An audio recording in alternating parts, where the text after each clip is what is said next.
Good morning, everybody. Welcome back.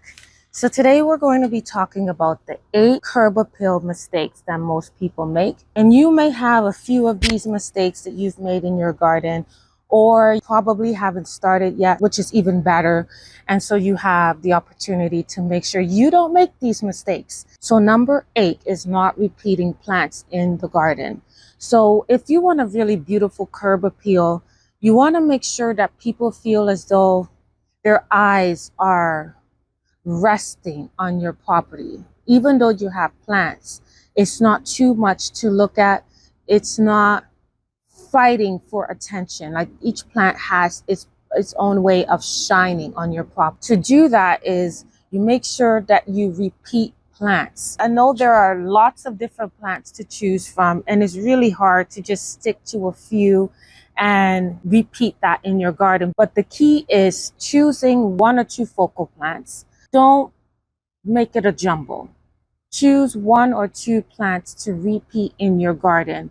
And if you've already bought a whole bunch of different plants, what you can then do is stick to the same color palette. Number 7, not staggering plants.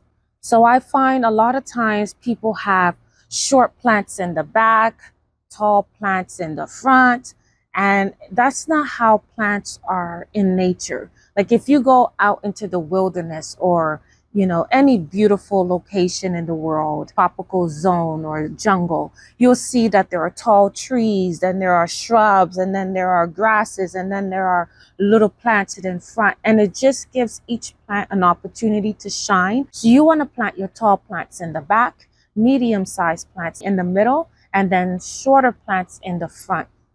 What I like to do is leave space for annuals at the very front, like low growing annuals.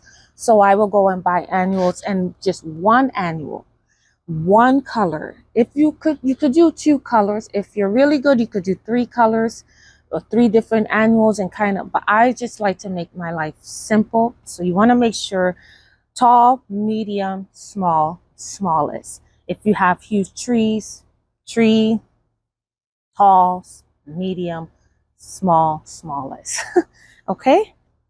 Number 6, not decorating for the season. Okay, so I know that there are a lot of people who don't garden, right? And there are a lot of people who don't garden, but they love flowers and beauty, and they want their front garden or their curb appeal to be beautiful.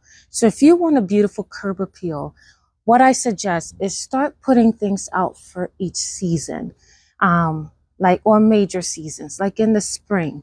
People are yearning for color, for beauty. Like we're tired of the winter and the snow, and we just want to see something beautiful. So if you have like 2 beautiful spring arrangements in front of your house, adorning the door, or a beautiful spring wreath on your front porch, it's a very welcoming vibe or a feel that your guests will feel when they come to your home. Or you put something out for my favorite season, which is fall. You can have a beautiful fall arrangement. You can create your own, buying different plants that you like and putting it together in a container, and like having different kinds of squash on the porch, or baskets, like wooden baskets are lovely for fall. And you just put like a huge mum inside, sticking with the same color palette again, and the same plants. You don't want to do too much. Each season has its flowers, and you just need 1 or 2 of them on your front porch to welcome in your guests. Number 5 is not using evergreens. And when I say evergreens, I mean plants that keep their foliage for the winter, or like trees that keep their foliage in the winter. These are important to have in your front garden, because if you don't have them in the winter, once all the beautiful summer plants are gone, your front garden is going to be so boring, so bare. And for me, it's just, I feel like I've done all this work in the summertime, and that's the only time I get to enjoy.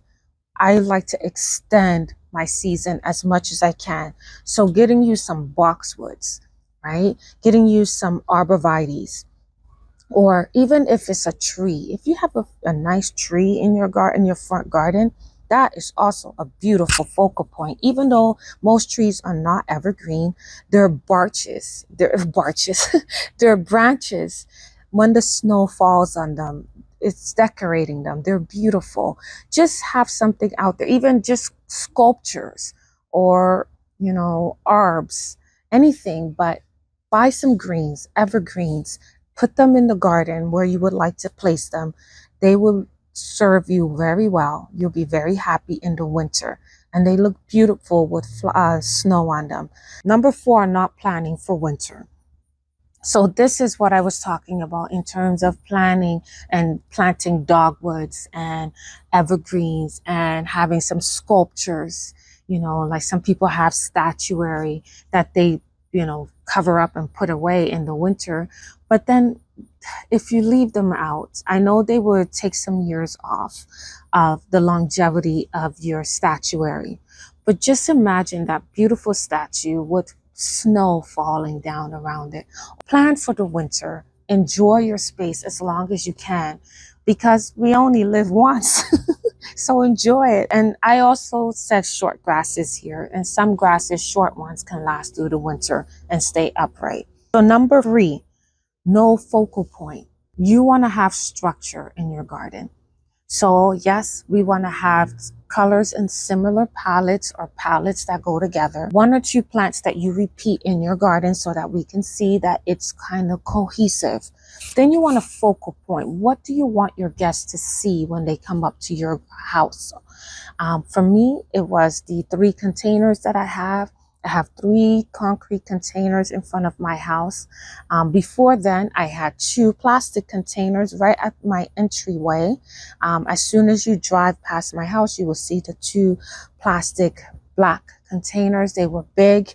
And then I had flowers in them, matching flowers in them, because you want to make sure you're always trying to be symmetrical.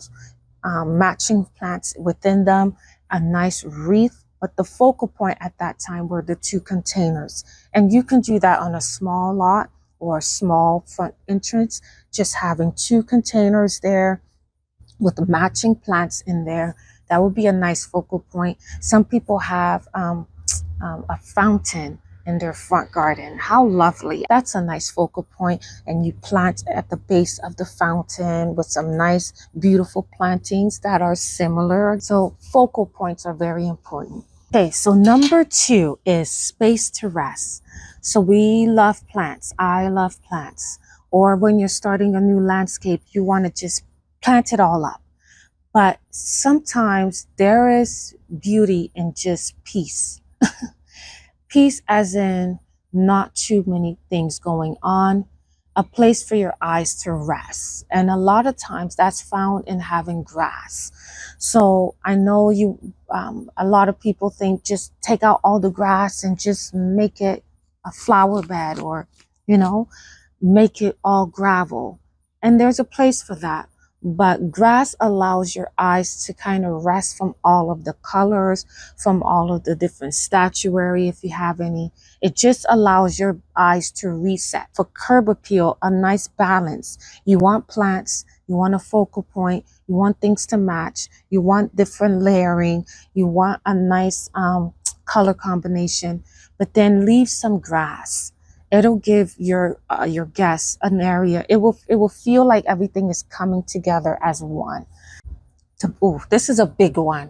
Number 1, your garden space needs to be equal to the size of your house. What do I mean by that? I mean that you want your garden space to match the grandeur of your home.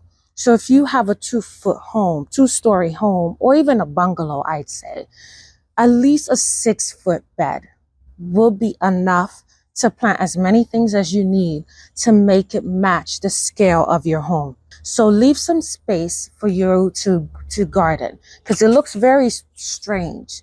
It looks very off, I'd say, if you have a really small garden space in front of this big, beautiful, luxurious home. You want to give yourself some space to allow you to match the beauty of the house. Okay. So let's go to my front garden and I'll show you what I've done for my curb appeal. So this is the front of my garden. So as you can see, I tried to stick to as closely to the design principles as possible. I planted these white supertunias. Well, they're not supertunias. I thought they were, but we'll talk about that another time. But I planted these white petunias in front of the garden. They're the smallest plants and they are the same color. And you can see that they're the shortest plant around. And I kind of kept it going until the very end over there. Then in the middle there, I did cut them back, but they're coming back. These over here are the salvia plants, and they normally fill up this whole front bed. So they're kind of coming back into bloom and they're purple. Right after the petunias, I have Daisy May daisies. And so I have 1, 2, 3 of them, and they are white. And then I have this, my third level here, which is the salvia. And then my tallest plant here, this is the dogwood. This dogwood was much taller and I had to actually shave it down, which you can do to your plants. And basically it gives me nice, beautiful white flowers right now, but I didn't plant it for its flowers. This one turns yellow and then this one turns red. So I have these two colors here. And if I were to continue, I'll probably do yellow, red, going all the way. But this is the spot that was empty for me in the winter. So I planted these 2 dogwoods. They're my last final story plants because they're the tallest. And I planted it at the very back. Okay, now let's look at the other plants. My focal point are those 3 containers. So this one there, that one, and then its sister plant over there. So you can see that they are the ones that are anchoring my garden space. And right now the dogwood is blocking it, but they kind of keep everything together and you know exactly where to look at. And it's beautiful, but this year I planted this terracotta pot. I have 2 of them with these plants inside. This is impatient, and then some begonias. This tricanthus is filling in the container, but it's beautiful with this double blossom almond tree. And it's almost stealing the show from my focal points. But because my focal points are heavy, they're concrete, they're the same color, and they're right in the front of the house, they kind of still remains like the center of attention. But I do love this combination of plants. This is a licorice vine, and it's just beautiful. Now, we all have those spaces between us and our neighbors. This is my property here, and that's my neighbors. So I went in and I repeated plants again. I planted jazz blue stem grass in the back there that turns red in the summer, in the winter and in the fall. So it gives me beautiful winter interest. And I normally cut that back in spring. Then I went in and planted these beautiful banana plants. And I made sure that I planted the same ones with these beautiful grasses. Look at them. Behind the banana plants. Now those ones are perennials. And they grow about 3 feet tall and they're beautiful. As for the rest of this garden, you can see my beautiful, what do you call that? Hydrangea there. And it's a lava lamp hydrangea that was one of the first plants that I planted here. And they're looking gorgeous this time of year. And behind that in the container, I have coleus, just those regular 4-inch coleus that you will find at the store. It didn't even have a name. It was just a container and it grew this big. the green one, and this one. And as you can see, I tried to make the colors mimic each other. So this purple has a green throat, so it matches this green plant here. And that's, I'm always thinking about that.